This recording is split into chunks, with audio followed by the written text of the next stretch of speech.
Officials ejected University of Wisconsin inside linebacker T.J. Edwards late in the first half of the Badgers' 17-9 victory over Purdue at Camp Randall Stadium on Saturday because of a targeting penalty. With 18 seconds left in the second quarter, Boilermakers tight end Cole Herdman caught a pass over the middle and began sliding to the ground just as Edwards moved in to make a tackle. Edwards appeared to keep his eyes up as he made the tackle, but helmet-to-helmet contact clearly occurred. "I don't know what you do if you're TJ, because that guy's going down as he's coming," inside linebacker Ryan Connelly said. "It happens in a half second.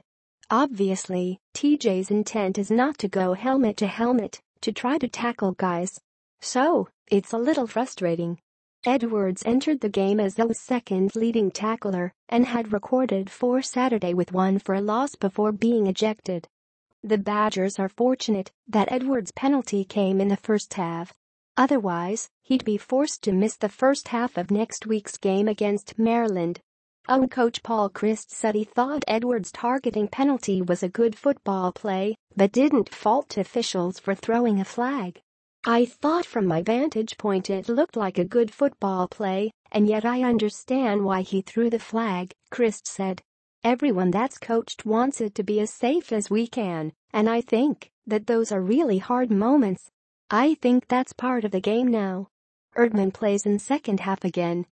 Left guard John Dietzen, listed as questionable with a right leg injury this week, started Saturday's game, but was replaced by sophomore Jason Herdman on the Badgers' second drive of the third quarter. Herdman also replaced Dietzen, who has battled multiple injuries this season, in the second half of last week's win at Nebraska. "I've got some stuff that I'm just trying to keep at bay," Dietzen said. "It was always the plan to have Herdman ready to go. He was prepping all week, doing a really good job, and when his number was called, he did a great job. I knew heading into the game that Herdman may enter the game at some point." Junior Micah Capoy was also listed as questionable with a right arm injury.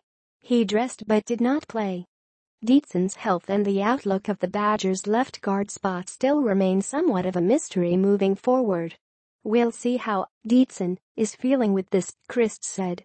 "Early in the week he didn't practice a lot and then was able to come back, had some good practices and thought that if we could get him a good half it would be pretty good for us. I think it would also help Jason. So I don't know going forward. Certainly Jason's getting some good experience, and it will be interesting to see how he played.